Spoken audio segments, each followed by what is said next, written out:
Hi guys, welcome back to my YouTube channel.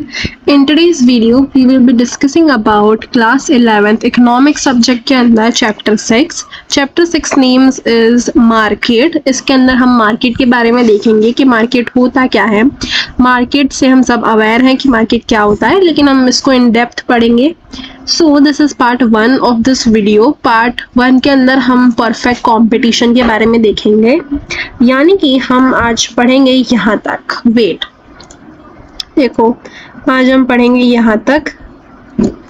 कहाँ से लेके? इधर से लेके हम पढ़ेंगे इधर तक. बाकी का जितना भी रह गया देखो यहाँ तक पढ़ेंगे, यहाँ से लेके पूरा यहाँ से यहाँ तक. ठीक है, समझ आ गया. बाकी का जो रह गया है वो हम पढ़ेंगे हमारी नेक्स्ट वीडियो के अंदर. सो आप मेरे चैनल को सब्सक्राइब करके रखें, जिससे जब भी मैं नेक्स्ट वीडियो पोस्ट करूं आपको नोटिफिकेशन मिल जाए. ओके. चैप्टर में बेसिकली हमें मार्केट के बारे में सीखना है कि मार्केट क्या होता है, मार्केट कितने टाइप्स के होते हैं, उसके क्या कैरेक्टरिस्टिक्स हैं, हम कैसे पहचानेंगे कि कौन सा मार्केट है. इज इट परफेक्ट कंपटीशन और इम्परफेक्ट कंपटीशन. इम्परफेक्ट कंपटीशन के अंदर भी बहुत से टाइप्स होते हैं, तो हम इन सारी चीज़ों के बारे में देखेंगे. Today we will be learning about perfect competition. So let's start. सबसे पहले हम यहाँ पे देख लेते हैं कि हमें क्या क्या पढ़ना है. तो हम पढ़ेंगे इंट्रोडक्शन, फिर हम देखेंगे मार्केट का meaning, characteristics of market, then we will see numerous sellers and buyers. ये मार्केट में बहुत से बेचने वाले लोग होते हैं, बहुत से खरीदने वाले भी लोग होते हैं. फिर हम गुड्स एंड सर्विसेज के बारे में डिस्कस करेंगे, contact, price, information about the market situation. Then हम देखेंगे क्लासिफिकेशन, यानी कि मार्केट जो है वो कितने कितने पार्ट्स में क्लासिफाई करके दिया हुआ रहता है. Then we will see market based on location, यानी जगह के हिसाब से कैसे मार्केट का क्लासिफिकेशन करा है, बाइफिकेशन करा है. Local, regional, national and international, तो 4. देन कौन सा है बेस्ड ऑन क्वांटिटी, क्वांटिटी के हिसाब से कैसे करा है, तो 2 में करा है, होलसेल एंड रिटेल. फिर है बेस्ड ऑन कंपटीशन. कंपटीशन वाला मेन है क्योंकि कंपटीशन के अंदर ही हम सारी चीज़ें डिस्कस करेंगे. फर्स्ट है परफेक्ट कंपटीशन. परफेक्ट कंपटीशन की क्या कैरेक्टरिस्टिक्स होते हैं. फिर आता है मोनोपोली. देखो perfect competition is first part and monopoly, फिर डुओपोली, ओलिगोपोली, जो जितने भी यहाँ के पार्ट है मोनोपोलिस्टिक, ये सारे आ जाते हैं हमारे इम्परफेक्ट कंपटीशन के अंदर. मोनोपोली जो होता है वहाँ से स्टार्टिंग होती है हमारे नेक्स्ट मार्केट की, जिसको हम बोलते हैं इम्परफेक्ट कंपटीशन. यहाँ पे पूरी स्पेलिंग नहीं आएगी, मैं IMP सिर्फ लिख दे रही हूँ या E भी लिख देती हूँ. देखो चलो R जितना आता है उतना मैंने लिख दिया. इम्परफेक्ट कंपटीशन की शुरुआत होती है मोनोपोली से. इससे ऊपर का जितना भी पार्ट है वो होगा परफेक्ट कंपटीशन के ऊपर. ठीक है, तो अब हम स्टार्ट करते हैं डिस्कशन से. इंट्रोडक्शन में हमें क्या बोला गया है. देखो, generally the place where is purchase and sale of commodities and services is called a market. ऐसी जगह जहाँ पे परचेज यानी कि लेना और बेचना चलता रहता है कंटिन्यूसली, कोई कमोडिटी का या फिर कोई सर्विसेज का. कमोडिटी यानी कि गुड्स समझ लो, जैसे वेजिटेबल मार्केट हो गया. सर्विसेज जैसे नाई के पास बाल कटवाने चले गए, या फिर किसी CA के पास ऑडिटिंग के लिए चले गए, बुक्स ऑफ अकाउंट के लिए चले गए, टैक्स भरवाने के लिए चले गए.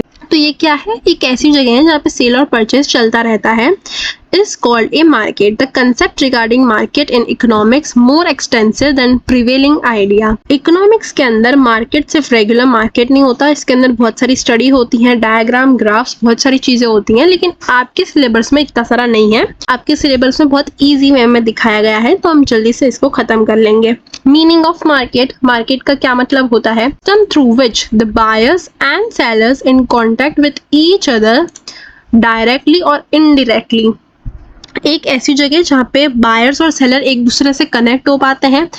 बार्टर सिस्टम जैसे पहले चलता था, तो बार्टर सिस्टम में क्या होता था, गुड्स के बदले में गुड्स या सर्विस के बदले में सर्विसेज दिया जाता था. लेकिन आज के ज़माने में मॉनेटरी फॉर्म में हो गया है, यानी कि बायर्स और सेलर दोनों मिलते हैं, लेकिन एक जना एक को पैसे देता है एंड दूसरा जना उसको सर्विसेज या फिर कोई गुड्स प्रोवाइड करता है. अकॉर्डिंग टू प्रोफेसर सैमुअल्सन क्या बोलते हैं, market is the functional system where buyers and seller contact each other to decide price and quantity of goods और सर्विसेज. यहाँ पे ये बोल रहा है, ये देखो, ये होता है हमारा ग्राफ। मैं आपको सिर्फ एक आइडिया दिखा रही हूँ कि कैसे प्राइस डिसाइड होते हैं। यहाँ पे लिखा है ना कि प्राइस और क्वांटिटी डिसाइड होती है जब बायर और सेलर मिलते हैं तब। तो कैसे डिसाइड होती है, तो देखो ये हमारा होता है डिमांड कर, right. Demand and supply chapter में आपने पढ़ा होगा। ये होता है हमारा डिमांड कर, यहाँ पे डी। देन इधर से एक दूसरी लाइन यहाँ पे हम देते हैं, ये लिखा एस यानी कि सप्लाई कर। और यहाँ बीच में ये जो सेंटर पॉइंट है ना, यहाँ बीच में क्या होता है, यहाँ पे बीच में जब डिमांड और सप्लाई दोनों को इंटरसेक्ट करती है और जो पॉइंट यहाँ पे बनाती है उसी को हम बोलते हैं इक्विलिब्रियम पॉइंट।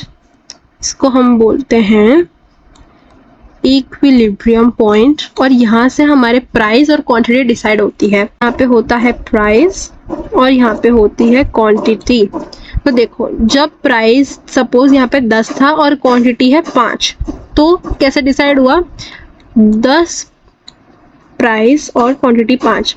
तो जब कोई कंज्यूमर या बायर 5 क्वांटिटी लेगा किसी चीज़ की तो उसका प्राइस उसको 10 पे करना पड़ेगा। ये एक इक्विलिब्रियम पॉइंट है। यहाँ पे होगा 15 प्राइस, यहाँ पे होगा 5, इस तरीके से। तो ऐसी कौन सा पॉइंट है, ऐसी कौन सी जगह है जहाँ पे बायर और सेलर दोनों डिसाइड करते हैं कि हाँ मुझे इस प्राइस पे मुझे सामान बेचना है, और कंज्यूमर डिसाइड करता है मुझे इस प्राइस पे सामान लेना है। तो इसी को हम बोलते हैं इक्विलिब्रियम प्राइस, जिसको हम ई से डिनोट करते हैं।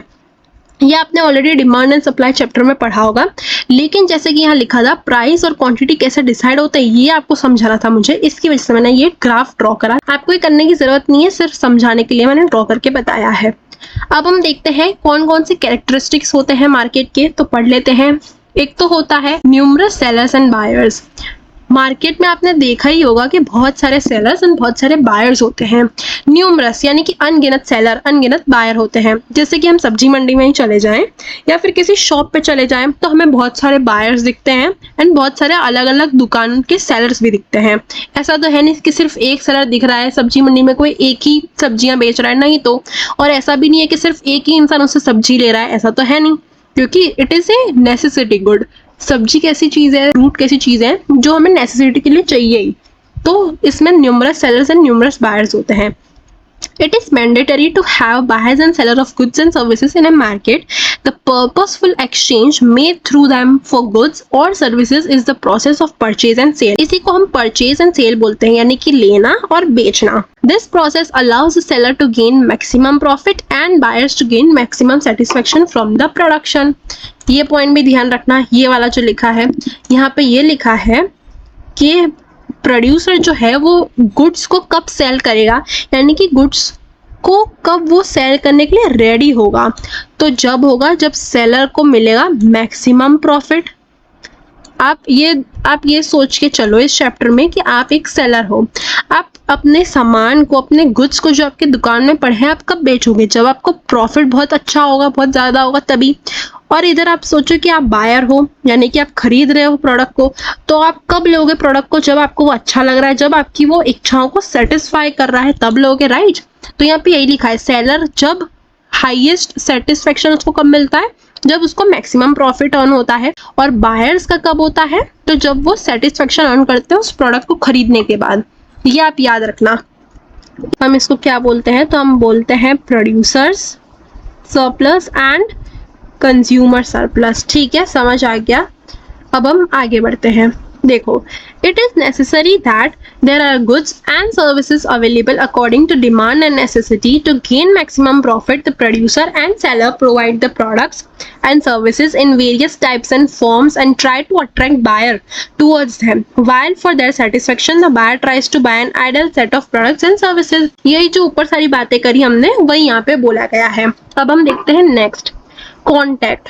यानी कि यहाँ पे हमें सोचना है और पहचानना है, थोड़ा दिमाग लगाना है कि बायर और सेलर जो हैं वो कैसे कांटेक्ट में आते हैं, कैसे एक दूसरे को ढूंढते हैं, कैसे मालूम चलता है कि हमें मुझे ये प्रोडक्ट चाहिए तो मैं इस सेलर को चूज करूं, या फिर ये पोटेंशियल बायर है जो मेरे प्रोडक्ट को खरीदेगा। ये सब कैसे होता है, तो ये होता है आजकल ऑनलाइन भी और ऑफलाइन भी। देखो, the buyer and seller come in contact via various means. The contact made can be direct और इनडायरेक्ट, यानी कि किसी के कहने से भी हम जा सकते हैं उस दुकान पे, जैसे हमने कहीं से सुना कि दुकान बहुत अच्छी है, उसकी क्वालिटी बहुत अच्छी है, बहुत अच्छा माल बेचता है, या फिर इनडायरेक्टली कहीं से हमने एडवर्टाइजमेंट देखी, या फिर ऐसे ही हम जा रहे थे, मुझे दुकान अच्छी लगी तो मैं चली गई सामान लेने। Presently the buyers and seller come in contact by the following means. आज के जमाने में हम दो मेजर कारणों से कांटेक्ट में आते हैं, जो एक है teleshopping and second one is online shopping, where the buyers themselves order the services और प्रोडक्ट थ्रू अ टेलीफोन। यानी कि पहले जैसे होम शॉप 18 चलता था, अगर आपको मालूम हो तो, देन नापतोल चलता था, नापतोल आई गेस अभी भी चलता होगा, जिसमें हम क्या करते थे, हम टीवी में ऐड देखते थे, वहां पे फोन लगाते थे, इन चीजों को ऑर्डर करते थे। नापतोल, होम शॉप 18, ये सब इन सब के एग्जाम्पल हैं। देन आता है ऑनलाइन शॉपिंग, जैसे Flipkart, Amazon, Nykaa, Myntra, Ajio and all those things. ये क्या है, ऑनलाइन शॉपिंग है। तो इसमें क्या करते हैं, बायर जो है वो अलग अलग चीजों को सिलेक्ट करता है with the help of internet connection, and जो उनको अच्छा लगता है, जो प्राइस पॉइंट अच्छा लगता है, क्वालिटी अच्छी होती है, और अगर रिव्यू अच्छा होता है तो हम ऑर्डर को प्लेस कर देते हैं। ये होती है ऑनलाइन शॉपिंग। तो मेजरली आज के ज़माने में हम सेकेंड वन से शॉपिंग ज़्यादा करते हैं। टेली शॉपिंग आजकल कम हो गया है, आई डोंट थिंक सो अब कोई करता होगा, बट या। Second is price. At a given time, the price of the product or services must be decided in the market. The price is decided according to the demand. Price decide कैसे होता है, तो जैसे मैंने आपको बताया था, जब भी ये देखो, ये मैंने बताया था ना, जब भी डिमांड और सप्लाई एक दूसरे को इंटरसेक्ट करती है तो यहाँ पे वो एक इक्विलिब्रियम पॉइंट क्रिएट करती है, जिसको हम ई से डिनोट करते हैं। इसी की वजह से डिमांड और सप्लाई जब इंटरसेक्ट होते हैं तो एक कमोडिटी का प्राइस डिसाइड होता है, जिस प्राइस पे सेलर देने के लिए तैयार होता है गुड्स या सर्विसेज को, एंड कंज्यूमर लेने के लिए तैयार होता है वो पर्टिकुलर गुड्स या पर्टिकुलर सर्विसेज को। The price of products and services depends on the demand made by the buyer and ability of the producer and seller to supply them. ठीक है, समझ गए? Information about the market situation. It is important that buyers and seller have information about the current market situation so that decision related to production, distribution and purchase can be taken during the times of recession, inflation, natural or man-made calamities. यहाँ पे ये बोला है कि buyer और seller दोनों को information होनी चाहिए कि करंट मार्केट की सिचुएशन क्या है, यानी कि मार्केट में मंदी चल रही है या इन्फ्लेशन चल रहा है, रिसेशन है, या फिर नेचुरल डिजास्टर कुछ आया तो उसकी वजह से प्रोडक्शन खराब हो गया। तो ये सारा कुछ बायर एंड सेलर यानी बेचने वाले और खरीदने वाले दोनों को मालूम होना चाहिए। नहीं तो क्या होगा, अगर बायर जो है उसको मालूम नहीं है कि मार्केट में प्राइस क्या चल रहे हैं तो वो ज्यादा भाव में चीजें लेके आ जाएगा, तो उसको क्या होगा, लॉस होगा एक तरीके से। अगर प्रोड्यूसर को भाव नहीं मालूम और प्रोड्यूसर को नहीं मालूम है कि आसपास मार्केट में क्या चल रहा है, तो कंज्यूमर को बहुत कम भाव पे बेच देगा सामान, तो ये क्या है, ये दोनों का लॉस हो जाएगा। तो रिसेशन के समय यानी मंदी के समय, इन्फ्लेशन के समय यानी महंगाई के समय, नेचुरल या फिर मैनमेड कैलामिटी जैसे अर्थक्वेक या सुनामी कुछ आ गया, तब भाव क्यों बढ़ रहे हैं, क्यों घट रहे हैं, ये दोनों को मालूम होना चाहिए, वेदर इट इज कंज्यूमर और इट इज प्रोड्यूसर यानी कि बायर या फिर सेलर। ठीक है, Then we have important topic that is classification of market, यानी कि किस किस टाइप से मार्केट का क्लासिफिकेशन करा है, कौन कौन से ऐसे मेजरली थिंग्स हैं। सो फर्स्ट इज लोकेशन यानी कि जगह के बेसिस पे, second is time, then a form of production, then a quantity के, देन कंट्रोल एंड कंपटीशन। इतने चीजों के हिसाब से मार्केट का क्लासिफिकेशन करा हुआ है। हम इसको वन बाय वन देखेंगे। सबसे पहला है हमारा लोकेशन। तो लोकेशन के हिसाब से कैसे करा है, लोकेशन यानी कि ज्योग्राफिकल लोकेशन के हिसाब से, ज्योग्राफिकल लोकेशन। सबसे पहला आता है इसमें लोकल मार्केट। लोकल मार्केट कौन सा होता है, जो हम रोज जाते रहते हैं। लोकल मार्केट मतलब वो लोकली स्पेसिफिक किसी प्लेस पे है, किसी सिटी में है, उसको हम बोलते हैं लोकल मार्केट। जैसे मैं यहाँ रहती हूँ तो यहाँ राधा का चिवड़ा बनता है, वो क्या है, वो और कहीं नहीं बिकता, यहीं पे रहता है, यहीं पे बनता है और यहीं पे बिकता है, तो ये हो गया लोकली अवेलेबल गुड है। The market where products and services are produce and sold at the same place are called local market. They are limited, वो एक जगह रिस्ट्रिक्ट हो जाते हैं, एक ही जगह पे वो रहते हैं, टू द रिस्पेक्टिव सिटी। यानी कि जैसे राधा का चिवड़ा जहाँ मैं रहती हूँ गुजरात में, वहाँ मैं मिलता है, तो वो क्या है, गुजरात में भी नहीं है, पूरे गुजरात में नहीं, जहाँ पे मैं स्पेसिफिकली जिस सिटी में रहती हूँ वहाँ पे मिलता है। तो ये क्या हो गया, एक रिस्पेक्टिव सिटी या विलेज में मिलता है, तो इसको हम बोलते हैं लोकली अवेलेबल गुड्स या लोकल मार्केट। इधर एग्जांपल दिया है मार्केट फॉर क्ले यूटेंसिल, यानी कि क्ले से जो यूटेंसिल बनते हैं उसका मार्केट, वो एक हो गया local market. Then we have regional market. Regional मतलब कैसा market, when the selling of the products and services is limited to a region और स्टेट। जैसे गुजरात पूरा एक स्टेट है, सिटी क्या होगा, जैसे अहमदाबाद, वडोदरा, ये सिटी है, स्टेट मतलब पूरा एक गुजरात। तो ऐसी कोई चीज जो किसी स्टेट तक सीमित है, स्टेट मतलब गुजरात के अंदर बहुत से स्टेट हैं, जैसे सूरत है, अहमदाबाद है, वडोदरा है, देन सौराष्ट्र है, बहुत सारे हैं। तो इन सारी जगह पे वो सिर्फ गुड्स सर्विसेज प्रोवाइड हो रही है, तो ऐसे टाइप की गुड्स या सर्विसेज को हम बोलते हैं regional market. It means that the diverse market in a state comes under the category of regional market. These markets are spread in various regions in a state. For example, in Gujarat, the markets in Ahmedabad, Vadodara are regional market. Example, Ghari of Surat.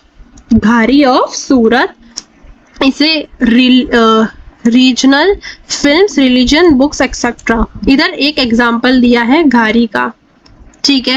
वैसे ही मैं दे सकती हूँ चनिया चोली का example, तो ये क्या है, एक रीजनल मार्केट का एग्जाम्पल हो गया। नेशनल मार्केट ऐसी चीजें जो पूरे नेशन में मिलती हो, पूरे नेशन के अंदर, यानी कि जैसे इंडिया है, इंडिया पूरा हमारा नेशन है, तो हिंदी की बुक्स, डेयरी प्रोडक्ट्स, दूध, चावल, फिर हमारी ब्रेड, बटर, कोई दाल हो गई, ये सारे कुछ चीजें कहाँ, पूरे नेशन में मिलती है, डेयरी प्रोडक्ट्स या साड़ी मार्केट। लेकिन आज के जमाने में क्या है, नेशनल और इंटरनेशनल मार्केट ऐसा कुछ रहा नहीं, क्योंकि एक्सपोर्ट इंपोर्ट होने लगा है, तो इन रियल ऐसा कुछ रहा नहीं है। हिंदी नॉवेल्स ऐसा तो है नहीं कि इंटरनेशनल मार्केट में होंगी नहीं, क्योंकि हमारे इंडियंस जब वहाँ रहते हैं तो वहाँ पे हिंदी बुक्स मिलती है, लेकिन हमारी बुक में जो लिखा है हमें तो वो पढ़ना ही पड़ेगा। रियल में बताऊं तो ऐसा कोई मार्केट रहा ही नहीं है जहाँ पे कोई स्पेसिफिक गुड्स ना मिलता हो। हिंदी की बुक्स यहाँ पे भी मिलती है, वहाँ पे भी मिलती है, डेयरी प्रोडक्ट्स इंडिया में भी मिलते हैं, इंटरनेशनल मार्केट में भी मिलती है, साड़ी यहाँ पे भी मिलती है, वहाँ पे भी मिलती है। So there are no as such thing that is not here और इन फॉरेन, दोनों जगह दोनों चीजें मिलती हैं। पढ़ने के लिए हम पढ़ लेते हैं। When the product or services are purchased and sold throughout the country, the market is called national market. This market is spread throughout various states of nation. Example, dairy products, sari and Hindi novels. International market, also called global market. ये याद रखना। International market को हम और किस नाम से जानते हैं, तो हम बोलते हैं global market. This market is extended to various countries of the world. The sales and purchase in this market is generally referred to as import-export. इन जगह की सेल को हम ज़्यादातर किस नाम से जानते हैं, इम्पोर्ट या फिर एक्सपोर्ट करना, ठीक है। एग्जाम्पल इसके मोबाइल फोन्स, इंग्लिश नॉवेल्स, या फिर जैसे प्लेन के जो पार्ट्स आते हैं वो भी वहीं से आते हैं बन के। मोबाइल की जो आईसी चिप बनती है, मोबाइल की जो आईसी चिप बनती है वो भी इंटरनेशनल से हमारे इंडिया में आती है। तो समझ गए, आई होप आप सब समझ गए होंगे। Due to new invention, better transportation and communication facilities, cold storage facility that is change in classification based on location and geographical area, the same items and services can be of both regional and national market simultaneously. देखा, इधर लिख दिया है कि आज के ज़माने में ऐसा कुछ रहा नहीं है कि वो चीज़ सिर्फ एक पर्टिकुलर जगह पे मिलती हो। कोल्ड स्टोरेज की वजह से, फिर कम्युनिकेशन और अच्छी ट्रांसपोर्टेशन सर्विसेज की वजह से सब कुछ आजकल पॉसिबल हो गया है। तो ये हमने देखा लोकेशन के बेसिस पे। अब सेकंड हम देखते हैं मार्केट बेस्ड ऑन क्वांटिटी, यानी कि क्वांटिटी के हिसाब से। एक होता है होलसेल मार्केट, एक होता है रिटेल मार्केट। यह B2B जिसको हम बोलते हैं, बिजनेस टू बिजनेस से। और रिटेल मार्केट ऐसा कि B2C, बिजनेस टू कंज्यूमर। यहाँ मैं लिख देती हूँ आपके ईज के लिए, देखो B2B मार्केट, उसको हम बोलेंगे होलसेल मार्केट। B2C यानी कि बिजनेस टू कंज्यूमर मार्केट, उसको हम बोलेंगे रिटेल मार्केट। होलसेल मार्केट मतलब जैसे प्रोड्यूसर है, होलसेलर है, वो अपना गुड्स या सर्विसेज सेल कर रहा है एक दूसरे रिटेलर को, एक दूसरे शॉपकीपर को, तो उसको हम बोलेंगे wholesale market. Example, wholesale grain market, जैसे थोक में सब्जी लेके आते हैं, थोक में दालें लेके आते हैं जो लोग, उसको हम बोलते हैं रिटेलर, लेकिन जिससे पास से वो लेके आ रहा है, मतलब होलसेलर के पास से रिटेलर सामान लेके आ रहा है बहुत ही ज्यादा लार्ज क्वांटिटी में, तो उस टाइप के मार्केट को हम बोलते हैं होलसेल मार्केट। नाम से ही मालूम चल रहा है होलसेल, यानी कि बहुत ज्यादा क्वांटिटी में, एबंडेंट क्वांटिटी में। फिर आता है रिटेलर मार्केट, जिससे हम लोग परचेस करते हैं, कोई दुकानदार हो गया, कोई रिटेल शॉप हो गई, जिससे हम लोग डायरेक्टली बाय करते हैं चीजों को, उसको हम बोलते हैं retail market. Sale and purchase होती है छोटे स्केल पे, इसमें होती थी लार्ज स्केल पे, इसमें होती है स्मॉल स्केल पे। रिटेलर जो होते हैं, जो शॉपकीपर होते हैं, वो होलसेलर से थोक में लेके आते हैं, जिससे उनको सस्ता पड़ता है। एंड जैसे कोई कस्टमर या जैसे किसी भी कंज्यूमर की नीड होती है, जितनी वो क्वांटिटी मांगते हैं उसके हिसाब से वो लोग देते हैं। मेजरली इनके जो ट्रांजैक्शन होते हैं वो स्मॉल होते हैं, यानी कि कम सामान ये बेचते हैं किसी एक इंसान को। होलसेलर होते हैं वो थोक में सामान बेचते हैं रिटेलर को, ठीक है। ये इसका मेजर डिफरेंस है। इसमें होती है लार्ज क्वांटिटी, इसमें होती है small quantity. Now we have market based on competition. ये आता है मेन पॉइंट कि कंपटीशन के बेसिस पे मार्केट को कैसे क्लासिफाई करा गया है, और उन्हीं में से आज हम डिस्कस करेंगे परफेक्ट कंपटीशन के बारे में, जो कि है हमारा फर्स्ट टाइप ऑफ मार्केट, ठीक है। Normally, the market based on competition is classified on the basis of number of sellers and buyers, of which the market of seller is more important. The types are perfect competition, monopolistic competition, oligopoly. The two major classes of market based on competition are, इसके अंदर देखो imperfect competition जो है उसके अंदर ये सारे आते हैं, लेकिन मेजरली अगर हम देखें तो दो पार्ट में क्लासिफाई होता है मार्केट। एक होता है perfect, second is imperfect competition. Again first is perfect, second is imperfect. ये हमारे जो नीचे ग्राफ दिया हुआ है, सॉरी डायग्राम दिया हुआ है, उससे हम और आसानी से देख सकते हैं। एक है यहाँ पे perfect competition and second one is imperfect competition. Imperfect competition के अंदर तीन टाइप है यहाँ पे, एक है मोनोपोली, एक है मोनोपोलिस्टिक एंड है एक ओलिगोपोली। वन बाय वन सारे को डिस्कस करते हैं। सबसे पहले आता है परफेक्ट कंपटीशन, ठीक है, तो चलिए पढ़ लेते हैं इसको भी। परफेक्ट कंपटीशन क्या होता है? It is an ideal market, यानी कि जैसा सब लोगों को चाहिए उस टाइप के मार्केट को हम बोलते हैं परफेक्ट कंपटीशन या फिर आइडियल मार्केट। सेलर भी प्रॉफिट में होता है, कंज्यूमर भी प्रॉफिट में होता है, यानी कि large number of buyers and sellers होते हैं परफेक्ट कंपटीशन के अंदर। Only possible theoretically, not practically, except the agricultural sector. This market is rarely observed because the terms for establishing perfect competition are not met that easily. In economics, the study of perfect competition is very important, as this helps in understanding the characteristics and behavior of other competition or the market based on monopoly, monopolistic competition and oligopoly. देखो ये सब कुछ पढ़ के हमें ये समझ आ रहा है कि परफेक्ट कंपटीशन एक ऐसा मार्केट होता है जो आइडियल मार्केट है। आइडियल मार्केट मतलब जिसमें बहुत सारे कंज्यूमर होते हैं, बहुत सारे सेलर होते हैं, यानी कि बहुत सारे बायर्स एंड सेलर होते हैं। इसका कोई रियल लाइफ एग्जांपल नहीं है, लेकिन आपकी बुक में दिया हुआ है एग्रीकल्चरल सेक्टर, या फिर मैं कहूँ तो स्टॉक मार्केट भी इसका एक एग्जांपल है। क्योंकि स्टॉक मार्केट में क्या होता है, बहुत सारे बेचने वाले होते हैं, बहुत सारे खरीदने वाले होते हैं, इसकी वजह से भाव बढ़ते घटते रहते हैं। लेकिन परफेक्ट कंपटीशन का रियल लाइफ एग्जांपल कोई नहीं है, क्योंकि इन रियली एग्जिस्ट ही नहीं करता है। ऐसा कोई भी मार्केट नहीं है जो परफेक्ट, एकदम ही परफेक्ट कंपटीशन का एग्जांपल दे रहा हो, जो एकदम सूट हो रहा है इस पे। तो ये यहाँ पे बताया गया है, और परफेक्ट कंपटीशन की मदद से हमें दूसरे मार्केट की भी स्टडी करना आसान हो जाता है, ये यहाँ पे लिखा हुआ है। अब हम इसके कुछ डेफिनेशन देखते हैं जो कि अलग अलग राइटर ने दी है। रॉबिन्सन बोलते हैं कि perfect competition exist where demand of product of the producer totally depends on its price.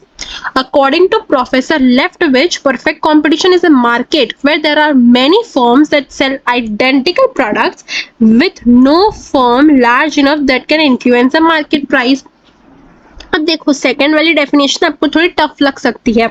इसमें ये बोल रहा है कि परफेक्ट कंपटीशन एक इस टाइप का मार्केट होता है जिसमें सारी फर्म्स मतलब सारी जो कंपनीज हैं वो एक ही टाइप का प्रोडक्ट सेल करती हैं। देखो फर्म और इंडस्ट्री में डिफरेंस होता है, मैं पहले आपको ये बता देती हूँ। फर्म होती है जैसे मोबाइल की एक कंपनी है, मोटोरोला हो गई, एप्पल हो गई, तो ये क्या है, अलग अलग एक इंडिविजुअल फर्म है, एक इंडिविजुअल कंपनी है।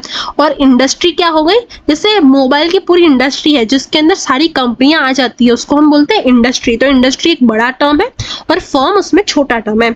तो इसमें ये बोल रहा है कि फर्म जैसे सारी फर्म जो होती है उस आइडेंटिकल यानी कि सेम प्रोडक्ट सेल करती हैं, और कोई भी ऐसी फर्म नहीं होती जिसकी वजह से इतनी लार्ज नहीं है फर्म, मतलब जिससे वो प्राइस इन्फ्लुएंस कर सके। Let's take a quick example. Let's suppose Motorola, Apple, Samsung, ये सारी मोबाइल की कंपनियां हैं। अब मोटोरोला कोई इतनी बड़ी कंपनी नहीं है कि वो प्राइस इन्फ्लुएंस कर सके, यानी कि अगर मोटोरोला कंपनी ने प्राइस बढ़ा दी है बहुत, 15,000 का फोन उसने 1 लाख में कर दिया, तो वो इतनी बड़ी नहीं है कि वो सारे कंपनी को, सारे मार्केट को कैप्चर करके इन्फ्लुएंस कर पाए। इसमें ये बोला गया है। On the other hand monopoly में क्या होता है, मोनोपोली कंपटीशन जो इधर आएगा आपका, इसके अंदर क्या होता है कि एक ही सेलर होता है, वन सेलर होता है। इसकी वजह से उनके जो प्राइस होते हैं वो एकदम से इन्फ्लुएंस कर जाते हैं।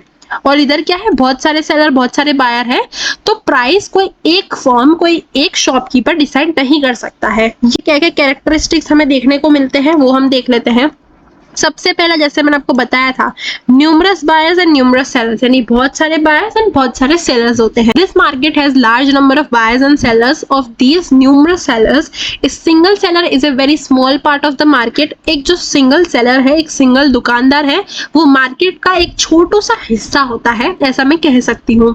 Due to which he can not control और monopolize the wholesale market, neither can influence the market price. इधर एक एग्जांपल ये दिया है कि लेट्स सपोज आप एक वीट, आपका एक फार्म है जिसपे आप वीट उगाते हो, लेकिन ना आपका प्रोडक्शन जो है उस फार्म का बहुत कम हुआ, तो आप ये तो नहीं कर सकते हो कि आपका प्रोडक्शन कम हुआ है, आप कम मार्केट में सामान बेच रहे हो, तो उससे ये तो होगा नहीं कि प्राइस मार्केट का बढ़ जाएगा। या फिर अगर आपने सिर्फ प्राइस बढ़ाए आपके वीट के, तो ऐसा तो होगा नहीं कि सारे सेलर जो है वो प्राइस बढ़ा देंगे, नहीं ना, क्योंकि बहुत सारे सेलर है, बहुत सारे बायर हैं, बोलेंगे कि मैं आपके प्रोडक्ट, आपके वीट क्यों लूं, क्योंकि आपके वीट तो बहुत महंगे हैं, मेरे पास बहुत सारे ऑप्शन है, मैं बहुत सारे दुकानदार है मेरे पास, मैं किसी और से लूंगा जो सस्ता और अच्छा देगा। तो ये होता है परफेक्ट कंपटीशन के अंदर, कोई सिंगल सेलर नहीं डिसाइड कर सकता कि प्राइस क्या होने वाला है। सिमिलरली बायर्स भी जो है वो बहुत सारे होते हैं, तो जो शॉपकीपर है वो भी बायर से ज्यादा वो नहीं होगा कि बायर आ रहा है, बायर जो है वो आ रहा है तो मैं उसको बहुत सस्ते में दे दूं, नहीं, क्योंकि उसके पास बायर आते रहेंगे। क्योंकि मैंने ये नहीं बोला कि सिर्फ लार्ज सेलर है, लार्ज बायर भी है और लार्ज सेलर भी है, तो बायर भी डिसाइड नहीं कर सकता कि क्या प्राइस होने वाला है उस प्रोडक्ट का। Then we have identical product, same shape, same size, same colour, taste, weight, quality, ये सारा कुछ सेम होता है at the time of perfect competition. देखो यहाँ लिखा है, इसी की वजह से तो लोग बोलते हैं ना कि परफेक्ट कंपटीशन वाला मार्केट है, यानी कि सारी चीजें सेम है, तभी बायर और सेलर चीजें खरीदते हैं। बायर जो होता है वो खरीदता है, सेलर बेचता है इस चीजों को, ठीक है। The products being similar in major aspects are referred to as identical or similar products, therefore they can be taken as substitute of each other।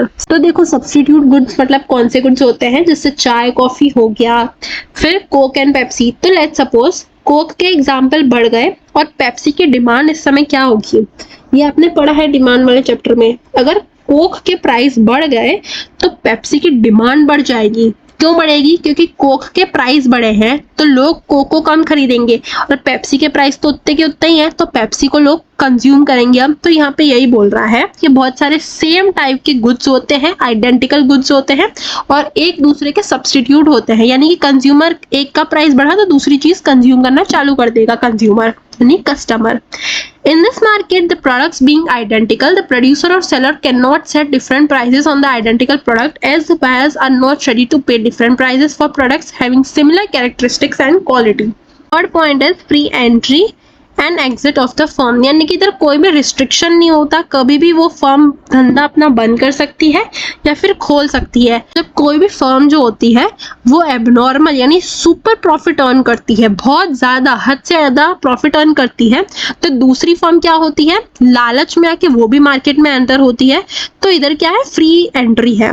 Next यहाँ पे बोला है फ्री एग्जिट, तो जब कोई भी फर्म लॉस इनकर करती है एबनॉर्मल यानी कि बहुत तगड़ा वाला लॉस इनकर करती है, तो तब वो मार्केट से फ्री एग्जिट भी हो सकती है। तो ये पॉइंट समझ आ गया, फ्री एंट्री भी होते हैं लोग एंड फ्री एग्जिट भी कर सकते हैं मार्केट के। The free entry and exit of the firm is the reason for temporary time period. For example, for a very short time, the firms enter in the market being attracted by the profit and exit from the market suffering losses.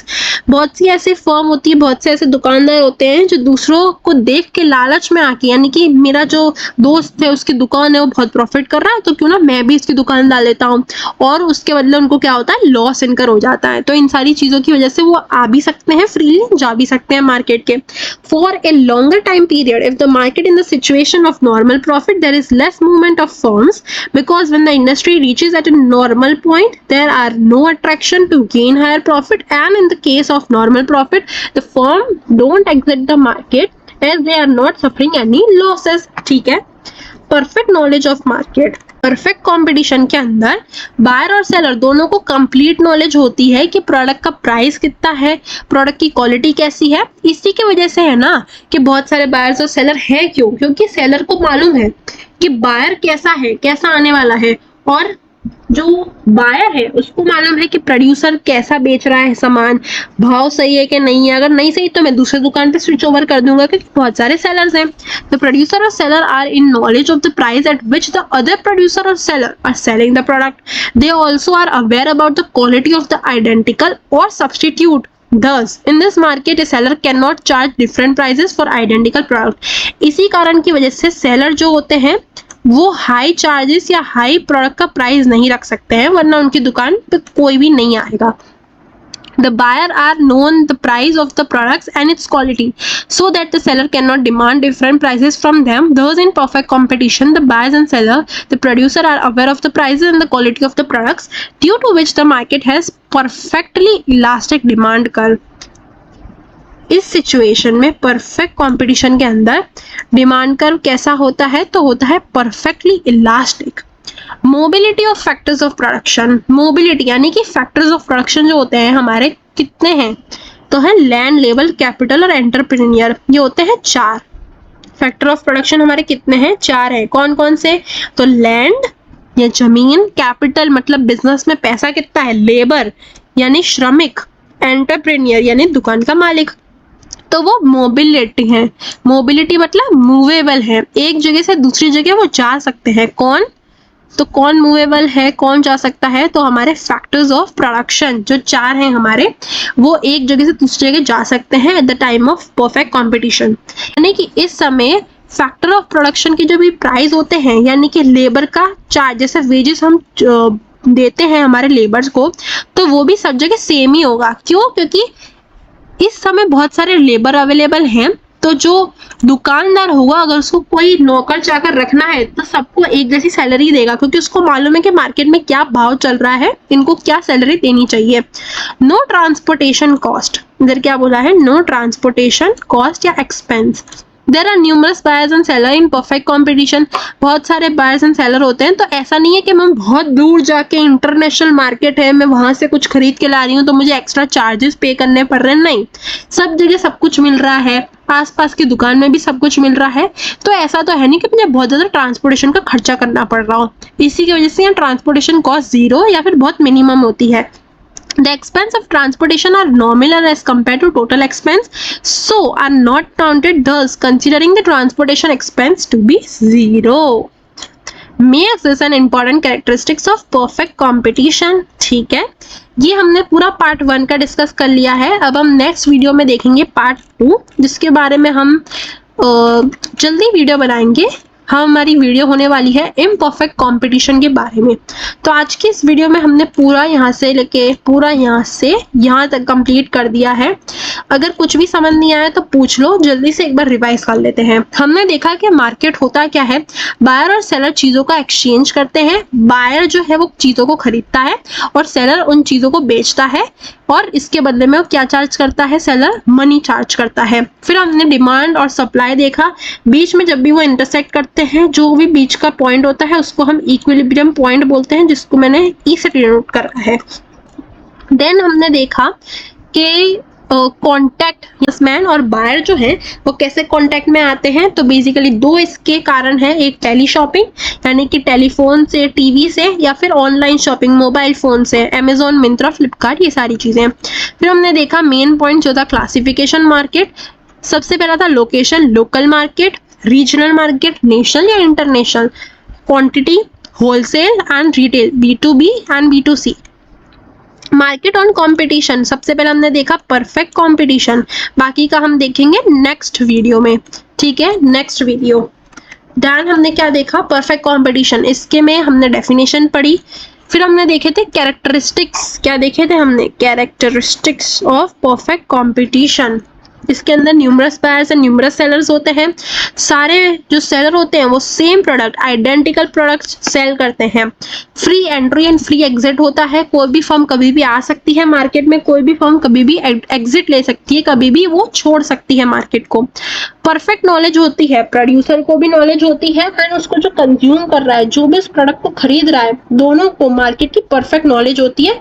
And इसी की वजह से कोई भी, दोनों में से कोई भी प्राइस को डिसाइड नहीं कर सकता है। Mobility of factors of production, यानी कि सारे factors of production, land, labour, capital, entrepreneur, चारों के चारों एक जगह से दूसरी जगह जा सकते हैं, वो क्या है, मोबाइल है। इधर कोई भी ट्रांसपोर्टेशन कॉस्ट नहीं होती है, ऑलमोस्ट जीरो ही होती है कॉस्ट जो है। क्यों? क्योंकि सारी चीजें आसपास में मिल रही है, तो हमें कहीं भी दूर नहीं जाना पड़ता कोई चीज को खरीदने के लिए, इसलिए ट्रांसपोर्टेशन की कॉस्ट जो है वो ऑलमोस्ट जीरो हो जाती है। सो या that was it for this video. I hope आप सबको समझ आ गया होगा इस वीडियो में जो कुछ भी मैंने पढ़ाया। अगर कुछ भी डाउट है, comment down below and I will try to solve your doubts. I will see you guys in my next video. Till then, bye bye and keep learning. Also subscribe to my channel given below for part 2 of this video. Okay, bye.